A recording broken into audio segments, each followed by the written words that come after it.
نسكت ليش اليوم الحق نردلنا بالدلة دام نعيش حالين وما حد يوصل لي وما نسكت ليش. السلام عليكم متابعينا الكرام. طبعا اليوم رجع لكم فيديو جديد. فكرة الفيديو اليوم هو فلوج في الجامعة العراقية. وسألنا هناك بعض الطلاب عن الدوام أو التدريس الإلكتروني وطونا آرائهم. راح نشوفهم بالفيديو. يلا نشوف فيديو آراء الطلاب ايش قالوا. اليوم انا مغيم على الموش يا حجاج، اليوم انا مغيم على الموش يا حجاج. طبعا راح نلتقي بأحد الطالبات في الجامعة العراقية. السلام عليكم. عليكم السلام. عارفين باسمك بس؟ انت من الجامعة العراقية؟ ايه. بدي نسألك بعض الأسئلة. ما رأيك في التدريس الإلكتروني في ظل جائحة كورونا؟ وهل الطلاب جامعة تقدر تستطيع أن تدرس في التعليم الإلكتروني؟ لا مو كلهم، اكو ناس حالتهم مو زينه، يعني ما عندهم حتى تليفون، انترنت ما عندهم، كهرباء ماكو، يعني أريد رسالة توجه للتربية من خلال الشاشة. احنا نريد نداوم. يعني ما نريد تعليم إلكتروني. ايه. احنا نطالب التربية انه التعليم الإلكتروني يلغونه، يرجع الدوام حتى لو 3 أيام بالأسبوع، لأن اكو طلاب ما عندهم لا تليفون لا كهرباء لا شيء، ما يقدروا يدرسون، بس يقدرون يجون للكليات حتى يفتهمون أكثر من التدريس الإلكتروني. نسكت ليش اليوم الحق نردلنا بالدلة دام نعيش حالين وما حد يوصل لي وما نسكت ليش. يلا نلتقي بأحد الطلاب في الجامعة العراقية. السلام عليكم. السلام حبيبي. عرفنا باسمك؟ عبد الفتاح احمد، عبد الفتاح طالب مرحله ثانيه كليه آداب قسم اللغه اهلا العربيه. وسهلا بك. حبيبي. اريد اخذ رايك عن دراسه على الانترنت، وخاصه في ظروف كهذه الظروف العراقيه صعبه. كطلاب ما عندهم لا تليفون لا كهرباء، ما يقدر التدريس الالكتروني. شنو رايك فيه؟ طبعا بدايه يعني هاي الحاله هسه شو ما يقول استثنائيه بالعراق. صحيح. بالعراق اصلا اساسا الانترنت ضعيف كلش. ضعيف حيل. اكو يعني بعض الطلبه ما عندهم امكانيه يدفعون الاشتراك مع الانترنت. صحيح. يعني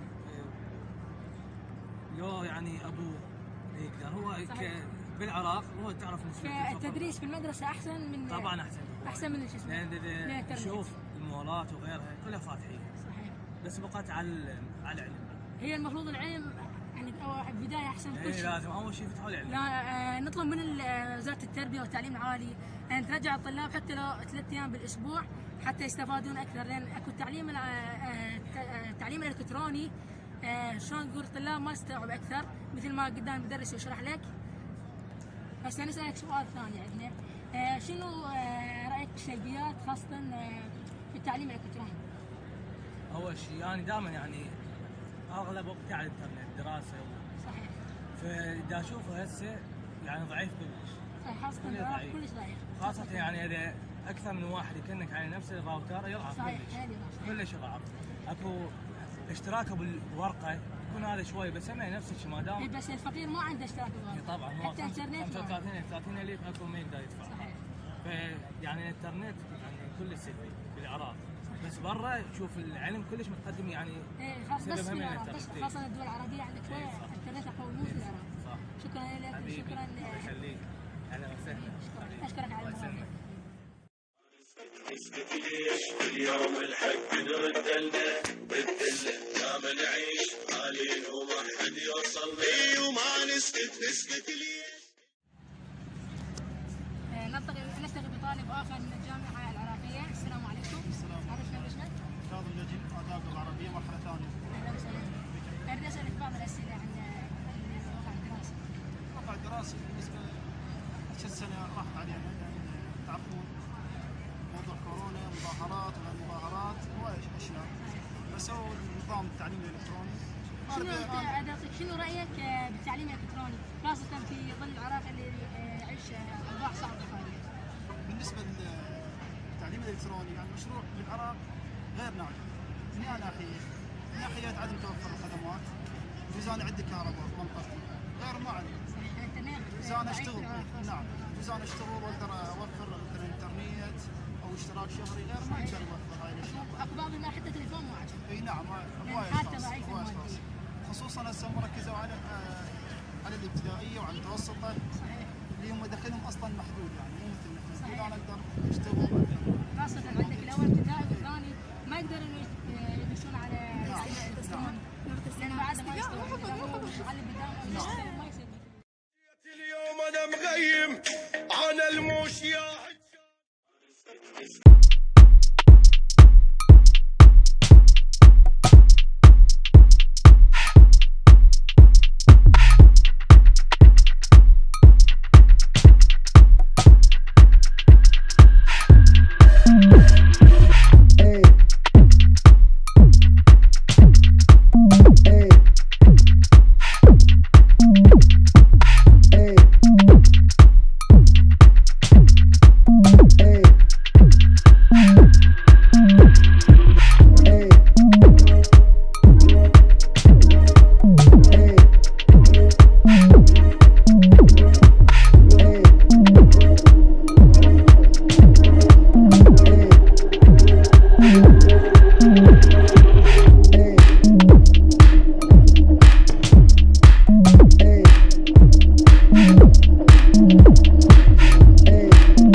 يلا لهنا نكون انتهى الحوار مع الطلبة في الجامعة العراقية. نتمنى من وزارة التربية والتعليم العالي أن ترجع الدوام ولو 50%، ويحتاجون 50% على التعليم الإلكتروني، لأن مثل ما شفتوا الطلبة كلها ملتزمة ما شاء الله عليهم بالوقاية خلية الأزمة مثل ما قالت، الوقاية والكمامات والكوف. نتمنى من وزارة التربية أن تسمع لآراء الطلبة لشهادتهم الآن، واتمنى وزارة التربية ترحم حال الطلاب. شوف حتى اني ملتزمة لابس كمامة، اني حالي حال الطلاب طبعا.